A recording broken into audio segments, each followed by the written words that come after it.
Praise the Lord. सबको जय मसीह की। और रहोबत की कलीसिया में आप सबों का स्वागत है। जो पहली बार हमारी कलीसिया में आए हैं तो आप अपने स्थानों पर खड़े हो सकते हैं। हम आपको वेलकम करना चाहते हैं। प्लीज अपने स्थानों पर खड़े हो जाए और अपने नाम को बताएं। Yes sister. मेरा नाम लीना टिचल मरगत है। Leena Tichal Margat welcome you. तालियां बजाएं।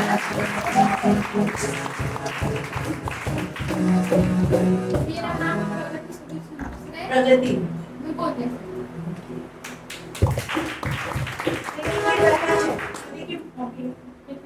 प्रीति के हमारे पास्टर है ना। अच्छा भाई।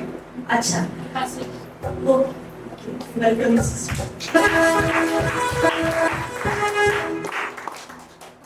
मेरा नाम श्री सोनू से मैं मुंबई से। पास्टर प्रीति के पापा। अच्छा हम आपका स्वागत करते हैं हमारी कलीसिया में और सचमुच विश्वास करते हैं कि आपका आना बहुत ब्लेस्ड है। जैसे कि हम आज जानते हैं एक्चुअली मदर्स डे 8 को है।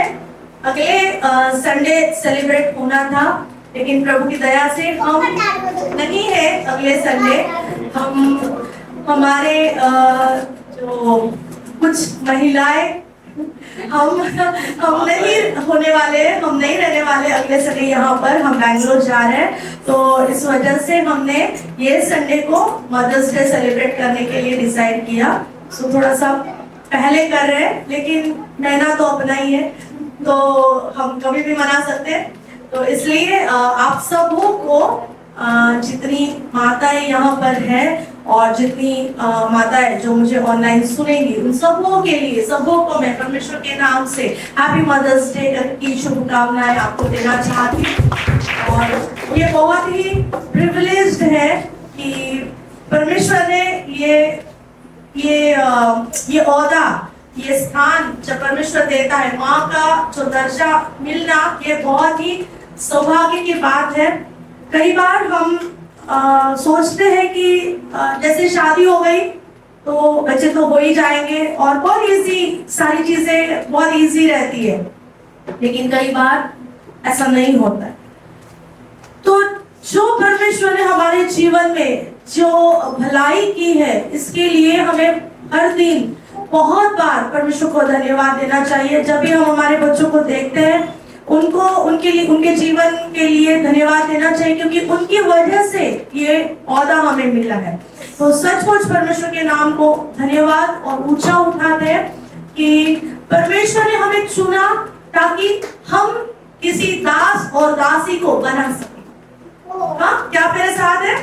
जो हमारे बच्चे हैं साधारण नहीं है। जो हमारे बच्चे जो है और जो आने वाले बच्चे हैं उन्हें भी हम भूलेंगे नहीं, उन्हें भी हम याद करते हैं। और जो इसीलिए मैं कहती हूँ कि जितनी माताएं यहाँ पर है और जितनी माताएं जो इन प्रोसेस है उन सभी के लिए और उन सभी बच्चों के लिए हम धन्यवाद देते हैं क्योंकि उनकी वजह से परमेश्वर ने हमें ये प्रिविलेज दिया है। तो परमेश्वर के नाम को धन्यवाद हो। और जैसे कि हम सारी दुनिया माँ को बहुत ही ऊंचा स्थान देते, सब रिश्तों में सबसे ऊंचा स्थान जो परमेश्वर के बाद में का जो स्थान होता है वो माँ का होता है। और माँ बहुत दिल की करीब होती है। और जब भी कुछ होता है, मेरे को कल परसों के दिन जेमी ने एक बात बोली।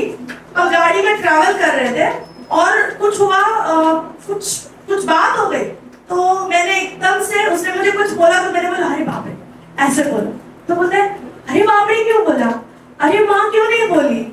तो फिर मैं उस बात को मैं सोचने लग गई कि इसने मुझे ऐसा बोला कि कई बार हम अरे बाप रे हम तब बोलते हैं जब डर सा लगता है या कुछ बड़ी बात होती है, कुछ बड़ा कुछ हो जाता है, तब हम पिताजी को याद करते हैं। लेकिन जब लगता है, जब दर्द होता है, जब परेशानी होती है, जब हम मतलब कुछ हम परेशानी में होते हैं तब हम हमारी माँ को याद करते हैं।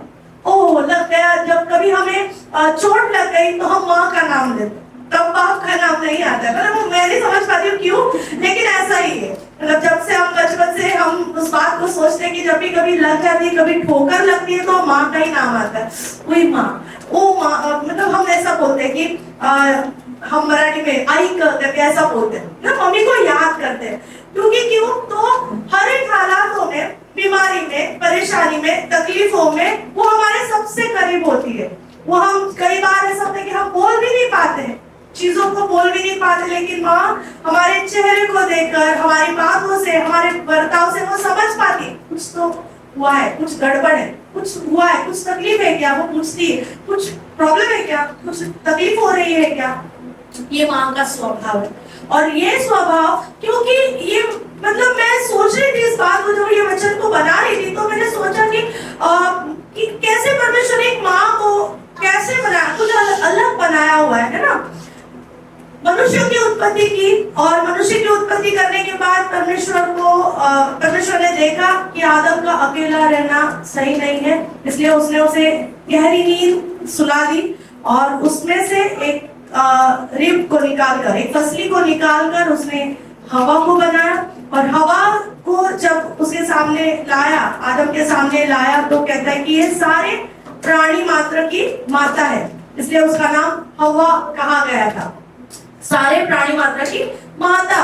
वो तब जब आदम ने उसको पहली बार हवा को जब देखा, तो उसने उसको बोला कि ये सारी प्राणी मात्रा की माता है। वो पहला शब्द माँ का पहला शब्द उत्पत्ति की किताब में पहली बार आदम के मुंह से हम देखते हैं कि उसने अपनी पत्नी को सारे प्राणी मात्रा की माता कहा। तब तो उनके बच्चे भी नहीं थे, तब तो वैसी आज्ञा भी नहीं थी कि तुम फूलोगे, फलोगे, बढ़ोगे, ऐसा तब कुछ भी नहीं था, लेकिन फिर भी आदम ऐसे यूं कहता है। और तब से देखते हैं हम आगे के जैसे पृथ्वी में सारे जो जनरेशंस हो गए, तो माँ कितनी इंपॉर्टेंट होती है हमारे जीवन में। और क्यों परमेश्वर माँ के लिए, मतलब परमेश्वर की तुलना माँ के साथ की गई है। परमेश्वर कहता है कि जैसे एक माता अपने बच्चे को सांत्वना देती है, वैसा मैं तुझे सांत्वना देता हूँ। एक माँ अपने बच्चे को छोड़ सकती है, दूध पिलाती हुई माता अपने बच्चे को छोड़ सकती है, मतलब ये उसके लिए बहुत इम्पॉसिबल है। एक छोटा बच्चा अभी न्यूबॉर्न बेबी बॉर्न हुआ है, तो वो सबसे पहले अपनी माँ को, वो सबसे ज्यादा करीबी अपने माँ से होता है। भले रिश्तेदार बहुत है, सब लोग उसे खिला ले, उसको केयर कर ले, उसका डायपर सब चेंज कर ले, सब कर ले, लेकिन जब बात दूध की आती है, जब खाने पीने की बात आती है, वो अपने माँ के पास सौंपा जाता है।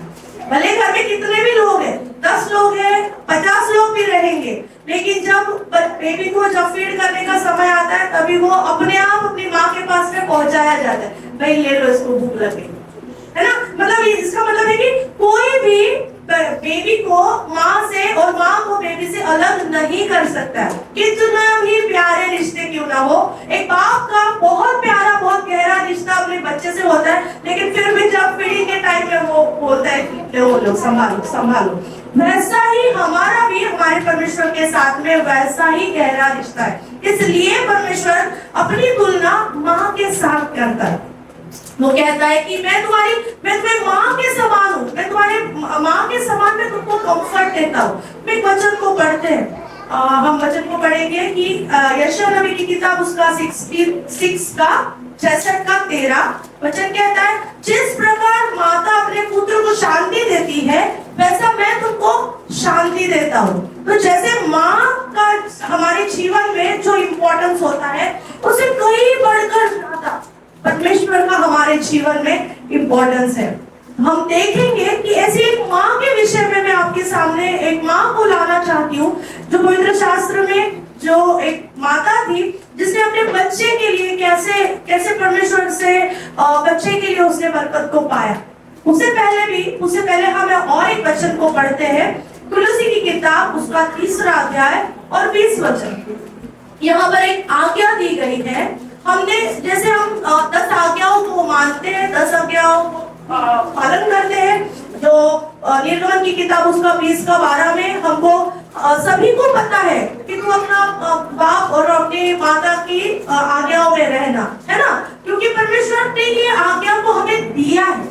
इससे कोई भी हम नकार नहीं सकते, इस बात को हम नकार नहीं सकते।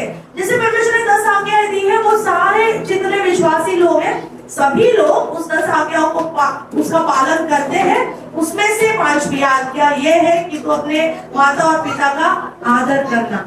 अगर आज के जनरेशन में, भले आज के जनरेशन में बच्चे समझते हैं कि माता पिता आउटडेटेड है, हम बहुत मॉडर्न है, हम बहुत आगे बढ़ गए, हम बहुत एजुकेटेड हो गए, हम अच्छे जॉब पे हैं, हम अच्छा कमा रहे हैं, तो हमको भी हमारे माँ बाप बहुत मतलब पुराने ख्यालों के हैं, पुराने चीजों को मतलब पुराने सोचते हैं, उनकी सोच बहुत पुरानी है, बहुत अलग तरीके से सोचते हैं। कई बार बच्चों को माता पिता को प्रेजेंट करने के लिए भी शर्म आती है कि मेरे माता पिता है, क्योंकि ओल्ड फैशन है।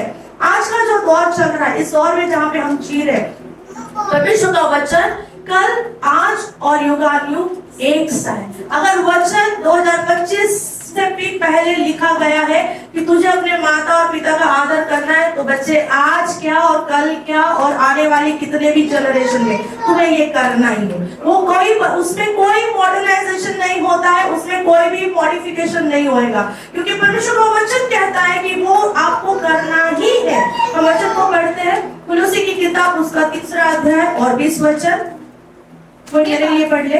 हे बालकों, सब बातों में अपने अपने माता पिता की आज्ञा का पालन करो, क्योंकि प्रभु इससे प्रसन्न होता है। हाँ, यहाँ पर वचन कह रहा है, हे बालकों, सब बातों में, ऐसे नहीं कि छोटे छोटे थोड़े थोड़े बातें नहीं, सब बातों में अपने माता पिता के आज्ञा का पालन करो, क्योंकि प्रभु इससे प्रसन्न होता है। अगर आप परमेश्वर की ओर से कुछ पाना चाहते हो, अगर आप परमेश्वर की ओर से आशीषों को पाना चाहते हो, तो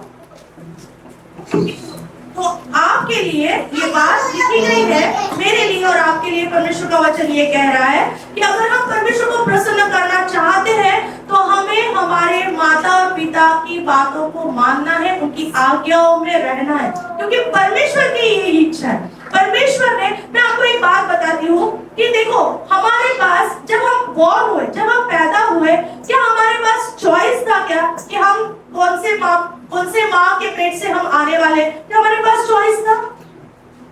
हमारे पास क्या तब चॉइस था जब हम बढ़े, हम जैसे बढ़ रहे हैं, हमारे माइलस्टोन जैसे बढ़े, जैसे जैसे हमारे माता पिता ने हमको परवरिश की, अब तक जो हम एक दूसरे को देख पा रहे हैं, क्या हमारे पास कोई चॉइसेस थे? चॉइसेस थे एजुकेशन के लिए, चॉइसेस थे क्या खाना है, क्या पीना है, क्या पहनना है, उसके चॉइसेस थे, लेकिन रिश्ते चुनने के चॉइसेस आज भी नहीं है। क्या आप मेरे साथ? परमेश्वर का वचन यिर्मयाह 1:5 कहता है, मैंने तुझे तेरे माता के गर्भ में रचने से पहले ही मैंने तुझे चुन लिया है। इसका मतलब है कि हम कौन से पेट में रहने वाले थे, हम कौन हमारी माता होने वाली थी, ये परमेश्वर ने पहले ही चुना है। हम कौन होते हैं जो आज के तारीख में हम उनको अनादर करें? कौन है हम 20 साल के बाद, 25 साल के बाद, हम 30 साल के बाद हमारे माता पिता को हम अनादर करते हैं? क्या हमने ये चुनाव हमारा था?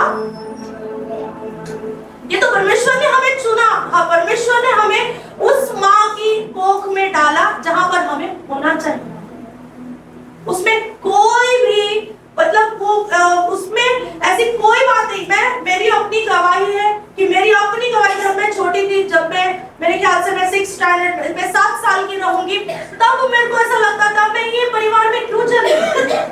मेरे को दूसरे माँ बाप चाहिए थे, मेरे को ये माँ नहीं चाहिए थी, मुझे मेरे पापा मेरे नहीं थे, इसलिए मुझे वो नहीं चाहिए थे। मैं सोचती थी लोग, दुनिया के लोग, जो बाहर लोग हैं, कितने अच्छे हैं, कितने अच्छे लाइफ जी रहे हैं, कितना मस्त लोग साथ में लेके जा रहे हैं, साथ में घूम रहे हैं, साथ में यहाँ वहाँ रह रहे हैं। मेरा लाइफ वैसा नहीं था, तो उस वजह से मुझे ऐसा लगता था मैं इस घर में क्यों पैदा हुई। आज इतने साल के बाद, अब मेरी उम्र 40 है, इस साल के बाद, ये साल तक आने तक, इस पड़ाव तक आने तक, जब मेरी मम्मी को जाकर गुजर के 7 साल हो गए, अब जाकर मैंने ये समझा मेरी मम्मी का वैल्यू मेरे लाइफ में क्या है।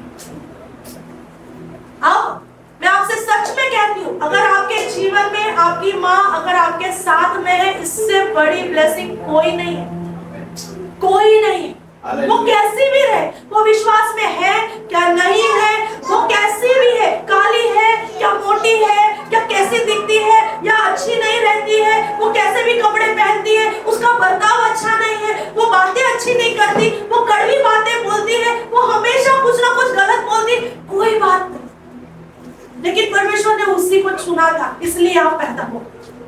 इसलिए आप यहाँ तक आए। ये परमेश्वर की मर्जी थी, इस वजह से हम उस माँ और उस बाप के घर में पैदा हुए। कभी भी जिंदगी में कभी भी अपने माँ और पिताजी का अनादर ना करना, क्योंकि हमारी ब्लेसिंग उसमें है। अगर परमेश्वर कहता है, यहाँ पर वचन हमने पढ़ा, क्योंकि प्रभु इससे प्रसन्न होता है। अगर आप परमेश्वर की ओर से, अगर आप परमेश्वर को प्रसन्न करना चाहते हो तो अपने माता पिता का आदर करो। वो भले विश्वास में नहीं है, फिर भी कोई बात नहीं, लेकिन उन्होंने आपके लिए बहुत मेहनत की है। मैंने मेरे माँ के स्ट्रगल को देखा है। जब उसके लाइफ में उसके मम्मी पापा नहीं थे, वो उसको मिशन स्कूल में रखा था। मिशन स्कूल में मेरी मम्मी का अपब्रिंगिंग मिशन स्कूल में हुआ। वहां पर उसने यीशु मसीह को पाया, और उसके यीशु मसीह को पाने की वजह से हमारा पूरा घराना, मेरी मम्मी का परिवार और हमारा खुद का भी जीवन, हम ब्लेस्ड हो गए। सोचो कि जिनके लाइफ में नहीं होती है माँ, उनको उसकी वैल्यू बाद में पता चलकर, बाद में रिग्रेट कर उसका कोई फायदा नहीं है। आज अगर तुम्हारे पास में तुम्हारी माँ है, उसके लिए सह लो, भले उसका मूड खराब हो, भले वो कुछ भी बोलती हो, सह लो, क्योंकि परमेश्वर की इच्छा है कि उसी में तुम्हारी आशीष है। अगर आज तुम तुम्हारी माँ को रिस्पेक्ट देते हो, इज्जत करते हो, उसके द्वारा आपके ब्लेसिंग खुलते हैं। परमेश्वर आपको ब्लेसिंग करने पर है। क्यों वो क्या बात है कि परमेश्वर अब्राहम को कहता है कि मैं तेरे जनरेशन को ब्लेस करूंगा, और अब्राहम अपने इसहाक को ब्लेस करता है, इसहाक याकूब को ब्लेस करता है। ये जनरेशन करते करते आज तक यहाँ तक हम आए हैं। हमारे माँ बाप के ब्लेसिंग की वजह से आज हम जो कुछ भी है, हम जो कुछ भी पढ़े, हम जो कुछ भी आज जो कैरी करते हैं, हम जो कमाते भी हैं, हम जो भी खा भी रहे हैं, हम जो कुछ भी कर रहे हैं, हमारे माता पिता की वजह से।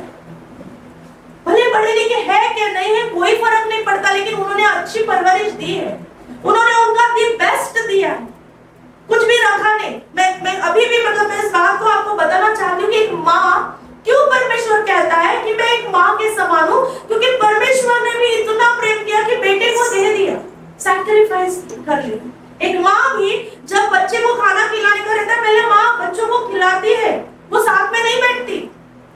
क्या पता कि अगर मेरे बेटे को कम पड़ गया तो, क्या पता आधी रोटी अगर मैंने खा ली और उसको कम पड़ गया तो। हमेशा माँ आखिरी खाना खाती है। सब घर के सारे लोग बटने के बाद, सब कुछ होने के बाद में फिर माँ बैठेगी। और कई बार बच्चे तो इतना नोटिस भी नहीं करते कि माँ ने खाना खाया कि नहीं खाया। कई बार वो रोते रोते अंदर घुटती रोती जाती है, क्योंकि कोई केयर करने के लिए नहीं, कोई देखने के लिए नहीं है। हमारे माँ का, पिताजी का सैक्रिफाइसेस कभी भी, वो हर एक बच्चों को, हर एक बेटा को और हर एक बेटी को इस बात को, इसकी जानकारी होनी चाहिए कि बहुत कुछ बैकग्राउंड में मेरे माता पिता ने मेरे लिए सहा है। इस वजह से आज हम अच्छे घर में, अच्छे कंफर्ट जोन में, हम अच्छा लाइफस्टाइल जी रहे हैं। ये उनका सैक्रिफाइस है। उन्होंने उस वक्त कुछ सैक्रिफाइसेस हमारे लिए किए। उन्होंने उस वक्त अपने लिए कपड़े नहीं लिए, उन्होंने उस वक्त अपने लिए नहीं सोचा, उस वक्त उन्होंने हमारे लिए सोचा। इस वजह से आज हम पढ़ लिख पाए, हम आगे बढ़ पाए। यीशु मसीह ने भी हमारे लिए उतना ही प्रेम किया, उसने अपने आप को पूरा खाली कर दिया, एक माँ के समान। जैसे माँ अपने बच्चों के लिए पूरा सब कुछ दे देती है। कोई माँ ऐसी है क्या कि नहीं मेरे को बाद में खाने को नहीं मिलेगा तो मैं एक रोटी छुपा के रखती हूँ, मैं बाद में खा लूँ? कोई है ऐसी माँ? सब कुछ उन्हें देती, सब कुछ, जो इतना कुछ है वो सब कुछ वो दे देती है। नहीं है, कुछ पैसे नहीं है तो छुपा के कहीं है, वहां से निकाल के देगी, लेकिन मेरे बेटों को कम नहीं पड़ना चाहिए। हमारा परमेश्वर भी हमसे ऐसे ही प्रेम करता है, और वो कहता है कि मेरा प्रेम माँ के प्रेम के समान है, क्योंकि माँ का प्रेम सैक्रिफाइस को दिखाता है। वो हमेशा हमारे पीछे खड़ी होगी, हमेशा हमारे सुख में, हमारे दुख में, हमारी गलतियों में भी वो हमारे पीछे खड़ी रहेगी। कई बार माँ, एक बार से हमको पिताजी को सामना करने को डर लगता है, लेकिन माँ के सामने हम खोलते हैं वो बातों को कि मेरे से गलती हो गई, मुझे संभाल लेना, पापा डांटेंगे, तू संभाल लेना। वो हमारे उस बातों को वो ढांप देती है। जैसे वचन कहता है प्रेम सब बातों को ढांप देता है, जैसे यीशु मसीह हमारी बातों को, हमारे पापों को ढांप देता है। जब पिता के सामने जाना होता है, यीशु मसीह हमारे लिए मध्यस्थी का कारण ठहरता है कि इन्होंने क्षमा मांगी है, इनको मेरे लहू से मैंने इनको धो दिया है। वैसे माँ भी हमारे लिए एक मध्यस्थी होती है, वो हमारे लिए दुआ करती है, हमारे लिए, हमारे रिश्तों में जितने रिश्ते आज आपको दिख रहे हैं, जितने भाई बहन का रिश्ता, माँ पिताजी का रिश्ता और जितने रिश्ते, वो सभी रिश्तों में माँ मीडिएटर होती है, वो सभी रिश्तों को थामे रखती है, वो होती है, वो सबको एडजस्ट करती है, घर में सबको एडजस्ट कराती है। नहीं चल जाने दे, तू उसको एडजस्ट कर ले, जाने दे उसको माफ कर ले, जाने दे उसको माफ कर ले, जाने दे तू बड़ी है ना, तू एडजस्ट कर ले, तू उसका मत सोच, जाने दे उसको, ध्यान मत दे। ये सब काम कौन सिखाता है? माँ सिखाती है। अगर माँ नहीं है ना लाइफ में, तो कोई हमको पूछेगा नहीं। कोई रिश्ते, कितने भी गहरे क्यों ना रिश्ते हो, अगर वो हमने बचपन में हमारे स्कूल में हमने वो एक कहावत मेरे मराठी के क्लास में, स्वामी तिन्ही जगाचा आई विना भिकारी, हमने वो पढ़ा था तब। मतलब तुम्हारे पास सब कुछ है लेकिन तुम्हारे पास माँ नहीं है ना, तो तुम्हारी कोई मतलब कोई पहचान नहीं। माँ है तो सब कुछ। वैसा परमेश्वर हमारे लिए हमारी माँ बनता है। वो कहता है कि मैं तेरे लिए, तेरी माँ से, तेरी माँ तो एक बार से तुझे छोड़कर चली जाएगी, लेकिन मैं तो तुझे कभी भी, पृथ्वी के अंत तक मैं तुझे कभी भी नहीं छोड़ूंगा। इसलिए परमेश्वर की इच्छा है, ये परमेश्वर का वचन कहता है। मैं अपने लिए नहीं कह रही हूँ, लेकिन जो वचन आया है, जो वचन तुलसी की किताब 3:20 कहता है कि प्रभु इससे प्रसन्न होता है, प्रभु चाहता है, प्रभु खुश होता है कि हम हमारे, अगर माता पिता के आज्ञा में अगर हम हैं, तो परमेश्वर इससे खुश होता है, क्योंकि आज्ञा मानना परमेश्वर के सामने बलिदान से भी बढ़कर है। अच्छा कहता है कि मेरे वो बलिदानों से भी ज्यादा अपने आज्ञा मानने में खुश होता है। और उसने ये आज्ञा दी है, 10 आज्ञाएं किसने दी है? परमेश्वर ने मूसा को 10 आज्ञा दी थी। आज भी हम वो 10 आज्ञा मानते हैं। उस 10 आज्ञाओं में से एक आज्ञा है, तू अपना बाप और अपने पिता और अपने माता का सम्मान करना, आदर रखना। तो ये बात आज के ये जो मदर्स डे है, ये एक दिन का मदर्स डे नहीं, ये एक दिन का सेलिब्रेशन करके क्या ही करेंगे। 365 दिन माँ रोती रहती है, माँ को मदद नहीं मिलती है, माँ के सैक्रिफाइसेस के वो अगर उसकी एहसास ही नहीं है, तो सिर्फ ये एक दिन का सेलिब्रेशन व्यर्थ है। अगर आपको और मुझे अगर अपनी माँ के आंसुओं को, अगर आंसू समझ नहीं आते, अगर माँ के परिश्रम अगर समझ नहीं आते, तो आप कोई भी रिश्ते को वैल्यू नहीं कर सकते। मैं इसलिए कह रही हूँ, वचन कहता है यदि देखकर आप विश्वास करते, सभी लोग करते हैं, देखकर सभी लोग विश्वास करते हैं, लेकिन अगर बिना देखे जो विश्वास करते हैं वो धन्य है। ये यीशु मसीह ने थोमा को कहा, तू तो मुझे देखकर विश्वास कर रहा है, लेकिन धन्य है वे जो मुझे बिना देखे जो मुझ पर विश्वास करते हैं, वो धन्य है। अब मेरा सवाल है आपसे कि अगर आपके माता पिता जो आपके लिए इतने सैक्रिफाइसेस करते हैं, आपके माता पिता आपसे इतना प्रेम करते हैं, अगर उनके प्रेम आप देख नहीं पाते हो, तो आप परमेश्वर का प्रेम कैसे देख पाओगे? और कैसे यीशु मसीह का सैक्रिफाइस आप समझ पाओगे? सवाल है मेरा आपसे ये। हम कहते हैं यीशु मसीह हमारे लिए क्रूस पर चढ़ाया गया, उसको मारा गया। हम जब कलीसिया में आते हैं, हम हमेशा इस बात को याद करते हैं कि कैसे उसकी पीठ को छलनी कर दिया गया, कैसे उसके सर पर कांटों का मुकुट रखा गया। ये सब बातों को हम याद करते हैं और अपने आप को दुखी करते हैं कि प्रभु तूने कितना दुख मेरे लिए तूने कितना दुख को सहा। लेकिन घर में जो लोग हैं उनके दुख नजर नहीं आते। जो हमारे माता पिता है उनके दुख को हम समझ नहीं पाते, उनकी बातों को समझ नहीं पाते, उनकी बीमारी को समझ नहीं पाते। अगर माँ बीमार है, आप समझ ही नहीं पाते कि माँ बीमार क्यों है। हम सोचते हैं इसको क्या हो गया, आलसी के जैसे सोई है। हम ऑर्डर करते हैं, अभी तक खाना नहीं बना, क्या कर रही थी तुम, घर में क्या करती है तुम? अगर घर में माँ रहने के बावजूद अगर उसके स्ट्रगल आपको समझ नहीं आते, तो यीशु मसीह जो सलीब पर लटका हुआ, एक एक बूंद उसका टिपक जा रहा है, उसके बारे में आप क्या समझोगे, कैसे समझोगे? हमें हमारे रिश्तों को वैल्यू करने को आना चाहिए समय पर। एक बार से लोग है ना ऐसे हाथ मुट्ठी से लोग निकल जाते। हमारी मम्मी हमारे मुट्ठी से ऐसे ही निकल गई। उसने हमें कोई मौका नहीं दिया कि हम उसकी सेवा कर सके, कुछ कर सके। उसे मैसिव हार्ट अटैक आया जब रात को 10 बजे मुझसे बात की, क्या कर रही है, खाना बनाए क्या, वो सब बातें नॉर्मल बात है। और रात को 1:45 बजे हमको फोन आया, मम्मी चली गई। रिश्ते ऐसे जब तक मुट्ठी में है अच्छे, इंसान जब ऐसे रेत जैसे निकल जाती है वैसे अगर चले गए, उसके बाद में आप कितना रो, कितना भी सोचो, कितना भी कुछ बताओ कि मुझे मम्मी मुझे तुझे ये बोलना था, मम्मी तू सबसे बेस्ट है, मम्मी तू ऐसी है, आई लव यू मम्मी। नहीं है मम्मी सुनने के लिए, नहीं है तुम्हारी मम्मी सुनने के लिए। जब मम्मी थी तब तो बोला ही नहीं, तब तो समझा ही नहीं तुमको कि हमारी मम्मी बेस्ट है। तब तो बोलते थे यार ये कटकट कब बंद होएगी, जब भी फोन करो किधर है तू, किधर है तू, किधर है तू, कब बंद होएगा इसका कटकट। कहीं के लिए बार बार फोन करती रहती है, पता नहीं फ्रेंड्स में रहते शर्म आता है, अरे माँ का, अरे तेरी माँ काहे के लिए फोन करती रहे बार बार, बच्चा है क्या तू। हमको बुरा लगता है।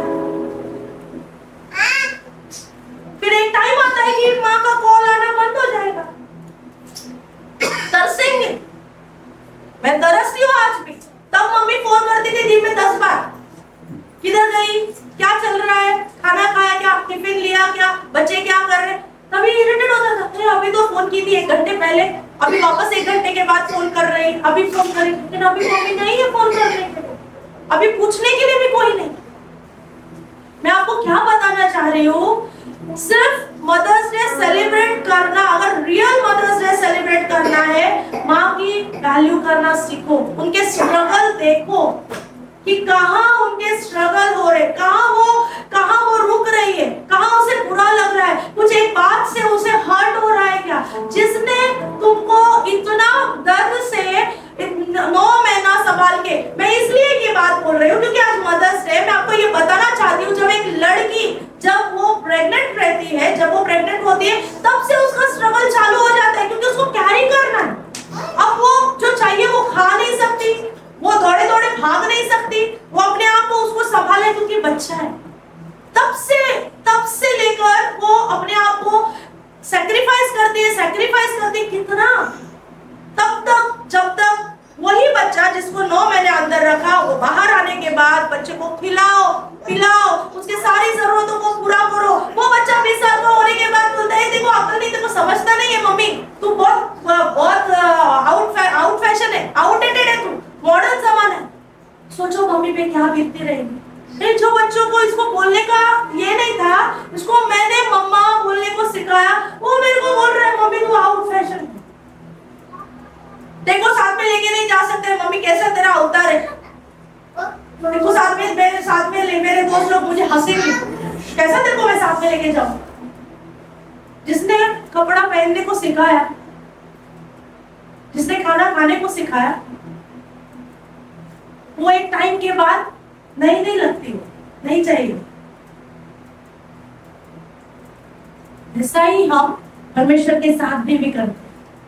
अगर हम हमारे माँ बाप के साथ कर सकते हैं, ऐसा ही हम अनदेखे परमेश्वर के साथ में भी करते हैं। उसने हमारे लिए बहुत कुछ किया है, हमें कीचड़ से उछाला, निकाला, साफ किया अपने लोगों से। ऐसा नहीं कि पानी डाला, बिस्लरी डाला, नहीं, यीशु मसीह ने अपने लहू देकर धोया, घिस घिस के धोया। वो इतने डामर के जैसे काले धब्बे पाप के हम पे थे, वो डामर के जैसे काले छींटे हमारे ऊपर थे, निकलते नहीं थे, लेकिन यीशु मसीह ने रगड़ रगड़ के धो के हमको लहू से ऐसा धोकर मानो बर्फ के समान साफ कर दिया। हम फिर से जाकर कीचड़, फिर से बार बार कीचड़, बार बार झूठ, बार बार गुस्सा, बार बार व्यभिचार, प्रभु जी फिर आगे वही जिंदगी। ऐसा ही हम, जैसे हम यहाँ पर है ना, वैसे ही हम परमेश्वर के साथ में नहीं करते। परमेश्वर को ये चीजें पसंद नहीं है। एक समय आएगा, न्याय रहेगा। अब अनुग्रह में चल रहे हैं, अनुग्रह पे अनुग्रह चल रहा है, अनुग्रह ले लेके हम रिबेलियस हो गए, हम बलवा करने वाले हो गए। जैसे हम माता पिता से बलवा करते हैं, हम परमेश्वर के साथ में भी बलवा करते हैं। मैं आपको बताना चाहती हूँ, जब उड़ाऊ पुत्र जब वापस आता है ना, वो एक शब्द बोलता है, वो अपने बाप को एक शब्द बोलता है कि पिताजी, मैंने आपके विरुद्ध और स्वर्ग राज के विरुद्ध पाप किया। क्यों बोलता है? संपत्ति तो बाप की ली थी, है ना, हिस्सा तो बाप का लेकर गया था, बाप का हिस्सा लेकर जाकर उड़ा के लेके आया। जब कम बैक हुआ ना, वापस आया, उसको समझ आई कि मैंने सिर्फ मेरे बाप को ही नहीं, मैंने उस बाप को भी हर्ट किया है। मैंने सिर्फ मेरे धरती के बाप को ही नहीं ठुकराया, उसको ही नहीं इंसल्ट किया है, मैंने उस बाप का भी इंसल्ट किया। इसलिए कहता है कि मुझे घर में तेरे नौकर के समान रख ले, चलेगा। अब मैं बेटा होने के लायक नहीं, मेरे को नौकर के समान रख ले। जब भी कभी हम अपने माता और पिताजी को हम जब उल्टा जवाब देते हैं ना, इस बात को हमेशा याद रखना, आप स्वर्ग राज के विरुद्ध बोल रहे हैं और उसका दंड तो आएगा, उसका न्याय तो आएगा ही आएगा। इसलिए जो आज हमारे रिश्ते हैं ना, बहुत वैल्यूएबल, उनका वैल्यू करना सीखें, उसी में भलाई है। अगर परमेश्वर का वचन कहता है मैं तेरे वंश को रखूंगा, देखो वचन पढ़ेंगे हम, एक्सोडस उसका 20:12। तू अपने पिता और अपनी माता का आदर करना, जिससे जो देश तेरा परमेश्वर यहोवा तुझे देता है, उसमें तू बहुत दिन तक रहने पाए। Praise the Lord. वचन क्या कह रहा है कि अगर तू अपने माता और पिता का आदर करेगा तो तुझे क्या होगा तेरे साथ में, कि जो देश परमेश्वर तुझे देता है, जहां पर तुझे रहना है, वहां पर तू बहुत दिन तक रहने पाएगा। तेरी ब्लेसिंग बहुत दिन तक रहेगी। क्या? सिर्फ एक आदर करने की वजह से, एक आदर करने की वजह से हम अपने ब्लेसिंग को खोलते हैं। हाँ, फिर वचन और एक वचन को हम पढ़ेंगे। अब मैं आपको वचन की ओर ले जाती हूँ, मेरे साथ निकाले मत्ती रचित सुसमाचार उसका 15 अध्याय और 21 से 28 वचन हम थोड़े थोड़े शब्दों में पढ़ेंगे। मत्ती रचित सुसमाचार उसका 15 अध्याय 21 वचन। यीशु वहां से निकलकर सूर और सैदा के प्रदेश की ओर चला गया।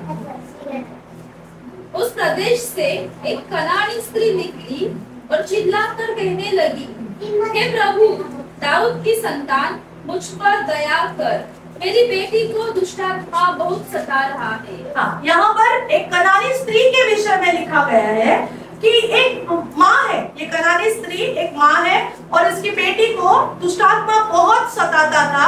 इस वजह से ये जानती है कि जब यीशु मसीह यहाँ पर आए हैं, यीशु मसीह जब उत्तर से सूर और सैदा के प्रदेश की ओर चला गया, उस प्रदेश से एक कनानी स्त्री निकल के यहाँ पर इसके देश में, इसके शहर में जब यीशु मसीह आए हैं, तो उसने देखा कि यीशु मसीह को उसने भविष्यवक्ता के रूप में देखा, इसलिए वो आवाज दे रही है, हे प्रभु, दाऊद की संतान, मुझ पर दया कर। वो अपनी बेटी के लिए यीशु मसीह को वो आवाज लगा रही कि मेरी बेटी को चंगा कर दे, मेरे बेटी के लिए, मेरी बेटी को छुटकारा दे दे, दुष्टात्मा से छुटकारे पाने के लिए वो एक गुहार लगा रही है, वो मांग रही है, वो उससे गिड़गिड़ा कर, चिल्ला चिल्ला कर कह रही है। फिर की माँ का हृदय, एक माँ अपने बेटी के लिए यीशु मसीह के पास मध्यस्थी कर रही है। ये माँ का दिल को दिखाता है, यहाँ पर माँ का स्वभाव को दिखाता है कि जब भी कभी बच्चे परेशानी में होते हैं, जब भी कभी बच्चे संकट में होते हैं, एक अच्छी माँ, एक बिलीवर माँ, एक विश्वासी माँ क्या करती है, वो दुआ करती है, वो यीशु मसीह के पास जाती है और मांगती है, उनके लिए वो दुआ करती है कि प्रभु इन्हें इस सारी बातों से आजाद कर। वो एक मध्यस्थी होती है परमेश्वर के बीच में और अपने बच्चों के बीच में, वो एक मध्यस्थता का काम करती है।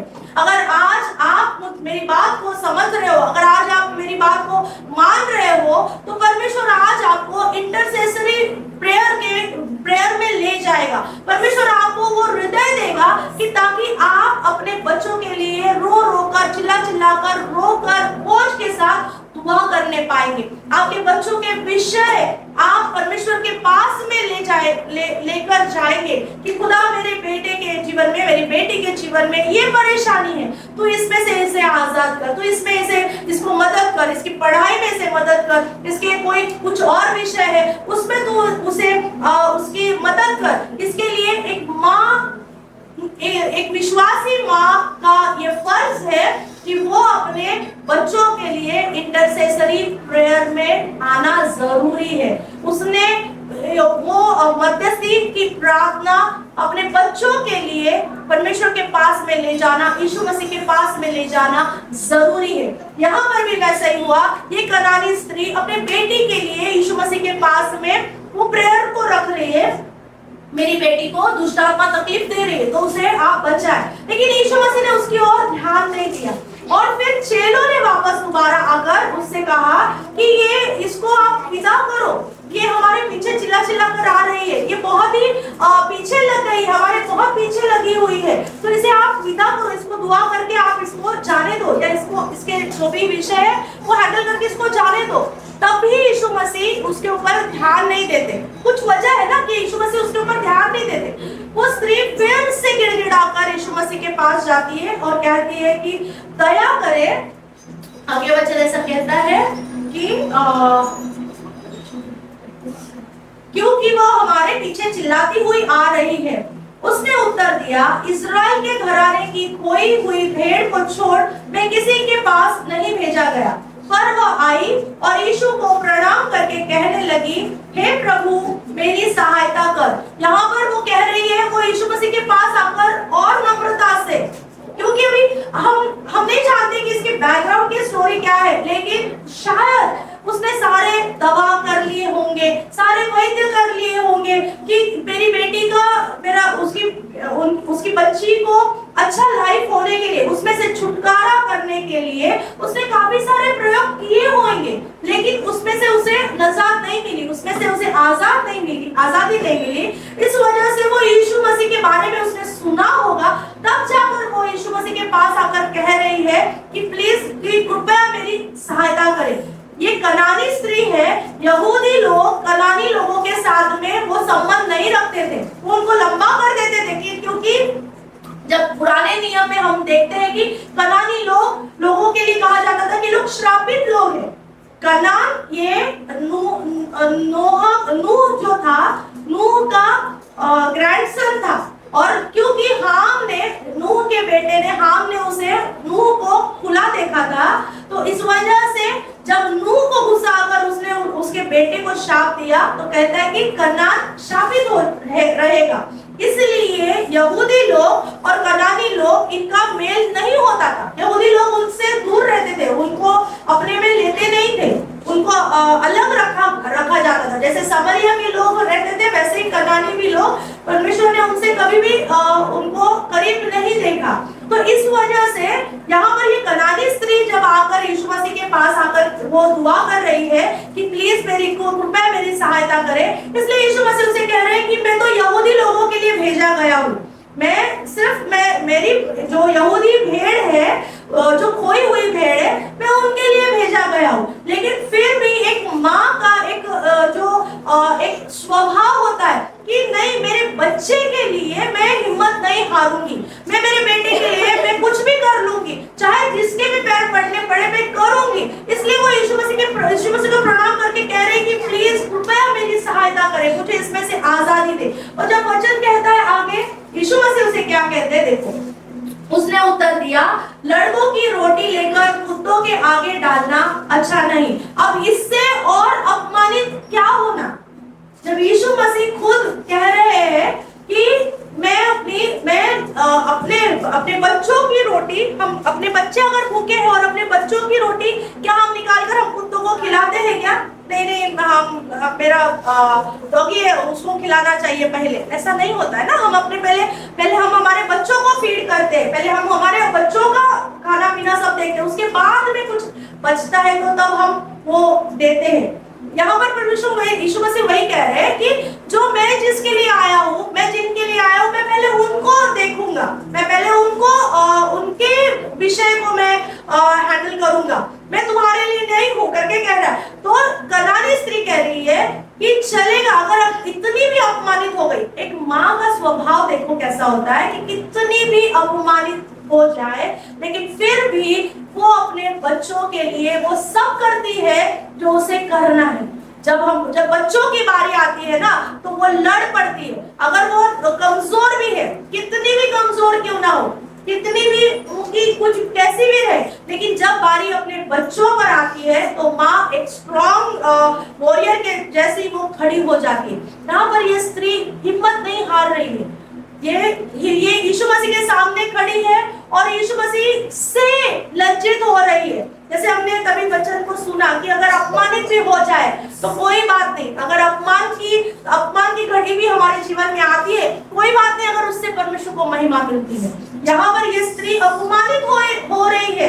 यीशु मसीह से कह रहे हैं कि मैं कोई अपनी रोटी लेकर कुत्तों के सामने नहीं डालते, मतलब इन शॉर्ट उसे कुत्ता कहा जा रहा है कि तुम ऐसे हो, तुम उसके समान हो करके ऐसा कहा जा रहा है। फिर भी वो अपने ब्रेक थ्रू को पाने के लिए, अपने उत्तर को पाने के लिए, अपनी बेटी की चंगाई को पाने के लिए वो टिकी रही और कहती है कि कुत्ते तो कुत्ता सही, लेकिन वो भी अपने मालिक के पेट से निकला हुआ चूर चार खाकर जीवित रहता है। मतलब इतना नम्र उसने अपने आप को किया, इतना नम्र किया कि कहते हैं कि मेरे को चूर चार भी मिल गया ना तो भी मेरा हो जाएगा, काम हो जाएगा। एक जैसे वो शताधिपति जो सेनापति था वो कहता है कि आप अगर एक शब्द भी बोल दिए ना तो मेरा नौकर ठीक हो जाएगा। तो इतना विश्वास, बाइबल में ये दो व्यक्ति के बारे में लिखा है कि इनके विश्वास के द्वारा इन्होंने अपनी उस ब्लेसिंग को पाया है। एक ये कनानी स्त्री और एक वो सूबेदार जो था,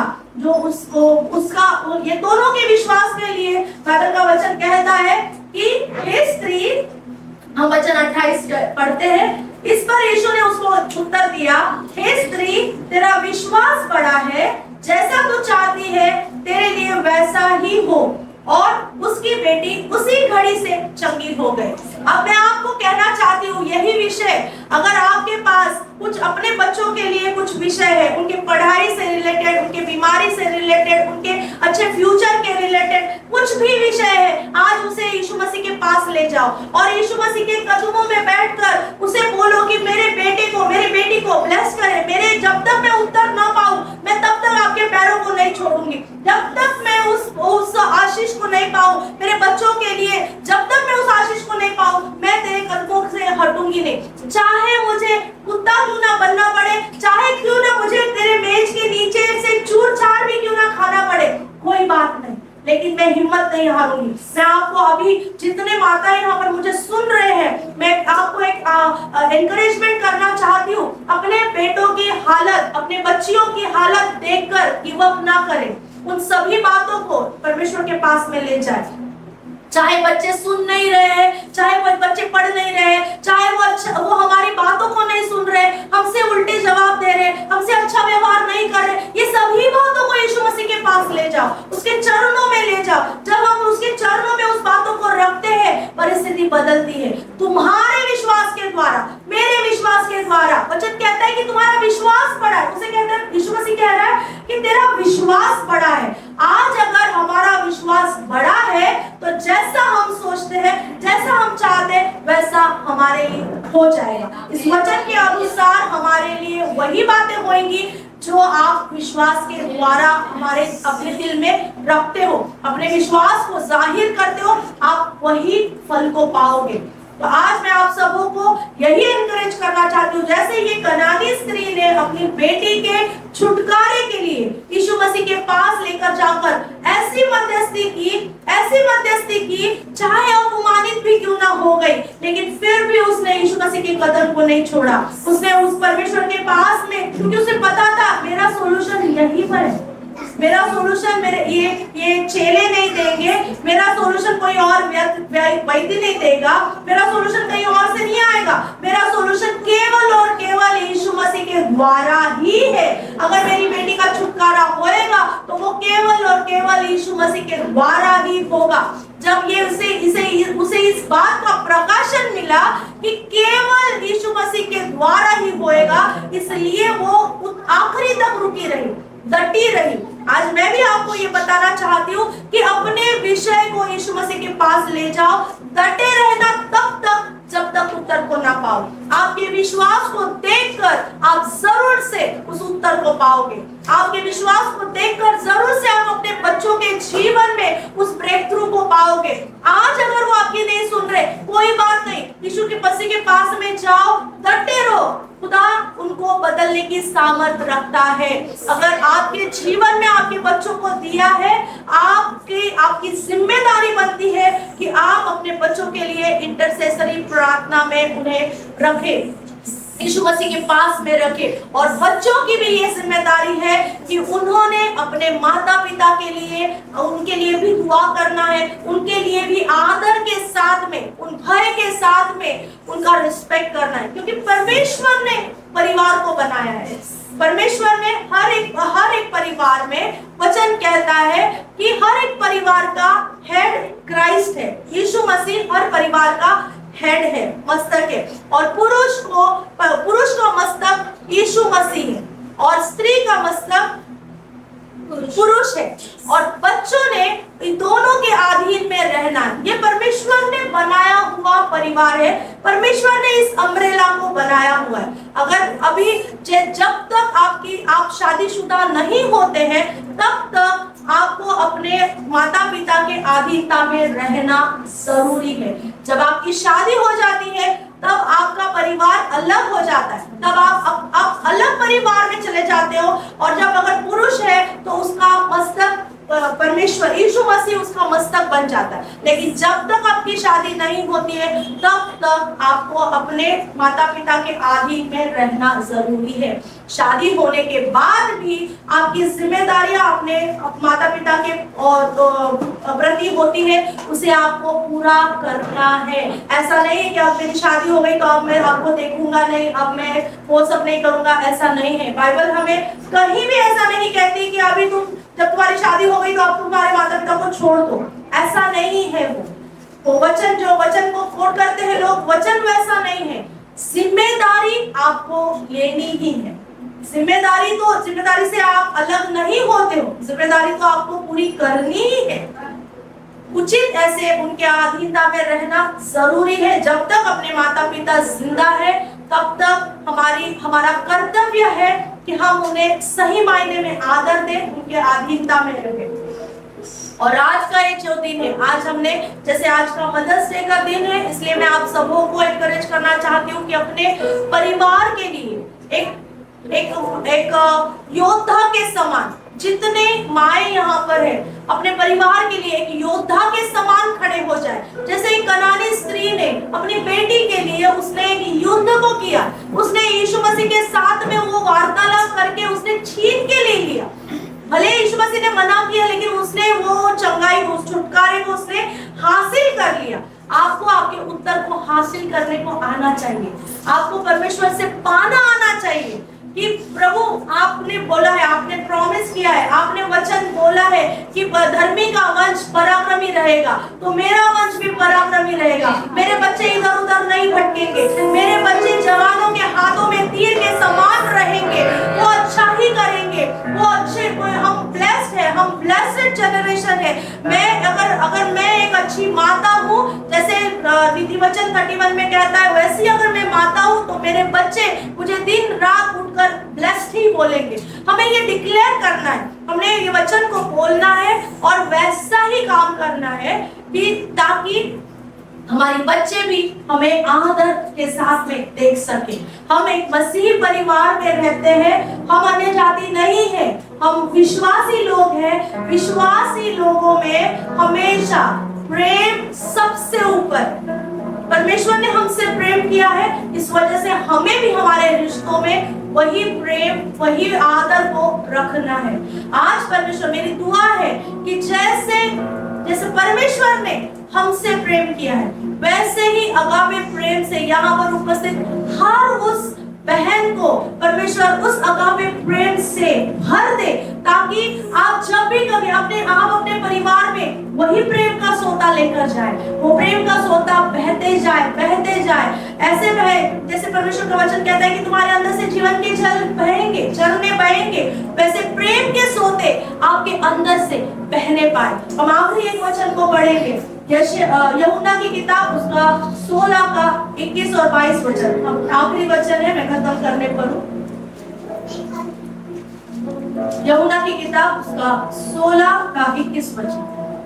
प्रसव के समय स्त्री को शोक होता है, क्योंकि उसकी दुख की घड़ी आ पहुंची है, परंतु जब वह बालक को जन्म दे चुकती है तो इस आनंद से कि संसार में एक मनुष्य उत्पन्न हुआ, उस संकट को फिर स्मरण नहीं करती।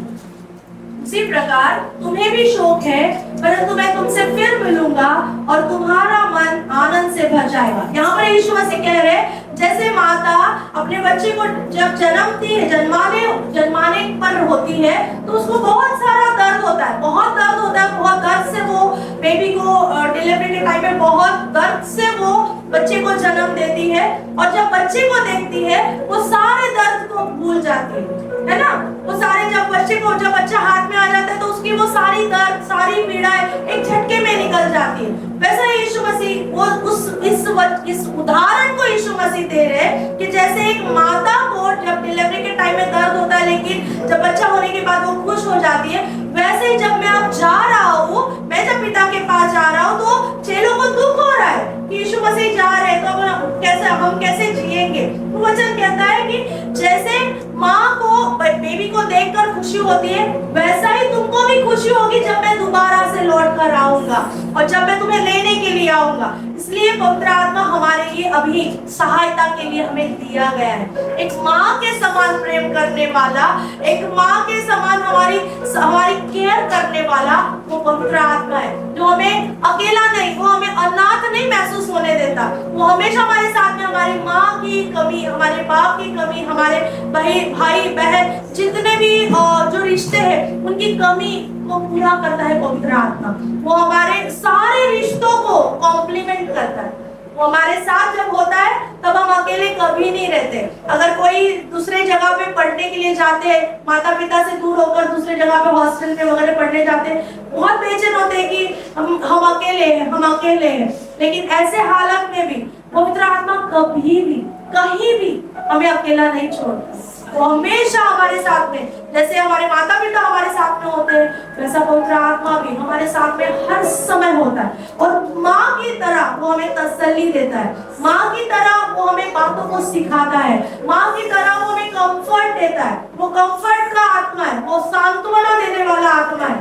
पवित्र आत्मा हमें माँ के जैसा तसल्ली देता है, वो हमारे साथ में हमेशा बना रहता है। तो मैं आज आप सभी को, जितनी माएँ यहाँ पर है, मैं आपको शुभकामनाएं देती हूँ आज के दिन के लिए। और पवित्र आत्मा को साथ में ले लो। पवित्र आत्मा को पता है आपका स्ट्रगल, पवित्र आत्मा ने देखा है और उसमें से वो आपका निकास करेगा। वचन कहता है, मेरी दया, मेरी करुणा तेरे लिए काफी है, मेरा अनुग्रह तेरे लिए काफी है। वचन कहता है उस अनुग्रह के साथ में आप सब कुछ कर सकते हो। जो अनुग्रह परमेश्वर ने हमें दिया है, माँ होने का अगर अनुग्रह दिया है, तो हर एक चीज को पार करने का अनुग्रह भी परमेश्वर देता है। ये अनुग्रह अगर परमेश्वर ने हमें दिया हुआ है कि हमारे बच्चे हमको माँ कर पुकार रहे, यह अनुग्रह अगर हमारे जीवन में है, तो इससे बड़ी भलाई कोई नहीं है। तो इससे लिए ये भलाई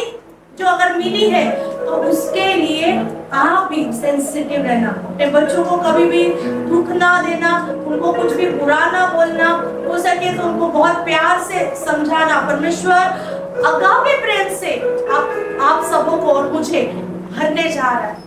आज के दिन में जब आज हम इस बात को इसमें मनन कर रहे हैं, यहाँ पर उपस्थित हर एक व्यक्ति उस अगापे प्रेम का अनुभव वो लेने जा रहा है। आइए अब दुआ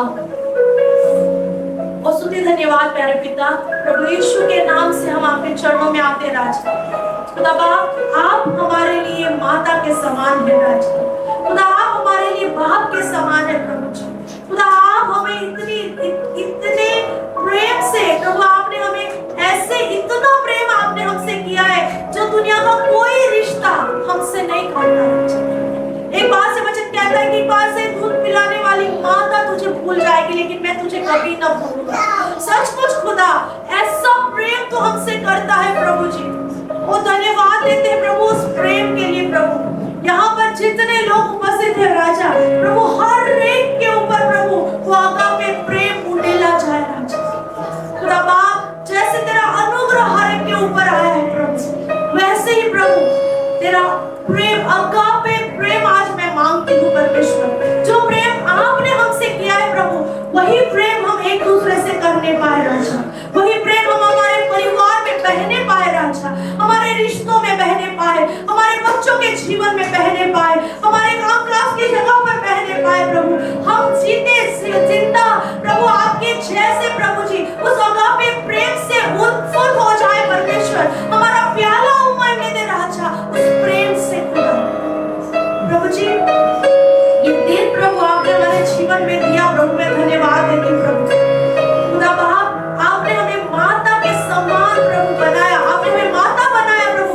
जैसा तू हमारी माता है प्रभु, तू हमसे जैसा प्रेम करता है वैसा ही हमें भी यहाँ पर दुनिया में जब तूने रखा है हमें प्रेम करना सिखा राजा।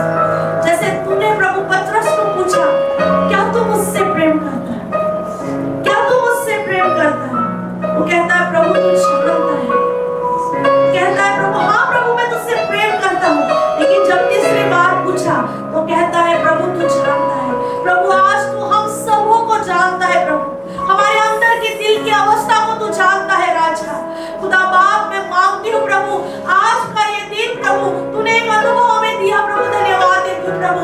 लेकिन प्रभु जिनके पास ये अनुभव है उनके लिए भी मांगती हूँ प्रभु अगला साल उनके लिए प्रभु यही दिन सेलिब्रेट करने वाला सही मायने में होने पाए राजा। ऐसा तू करना राजा मेरे खुदा प्रभु जी। उन सभी बहनों की मैं याद करती हूँ राजा कि जो प्रभु तुझसे वो बीज को पाना चाहते हैं मेरे खुदा प्रभु, उनके जीवन में ये फेवर को तूने खोलना राजा। प्रभु जी जैसे प्रभु अब्राहम ने दुआ करी थी और अबीमेलेक के घराने की प्रभु सारी औरतों की कोखें खुल गई। आज मैं मांगती हूँ और मदद करती हूँ प्रभु उन सभी कोखों को जो बंद है आज यीशु के नाम से खुल जाए प्रभु। और प्रभु यही दिन अगले साल जब हम आए प्रभु इस भवन में वो गवाही के साथ आए परमेश्वर। ऐसा होने दे राजा खुदा, ये गवाही ठहरने दे प्रभु इस कलीसिया की कि यह आपने किया है खुदा। तेरे प्रेम से भर दे तेरे अगापे प्रेम से भर। तुमने ऐसा किया इसलिए धन्यवाद। सभी माताओं को ब्लेस कर, जो माता होने जा रहे उनको भी ब्लेस करना चाहिए। धन्यवाद प्रभु यीशु के मीठे नाम से मांगते हैं।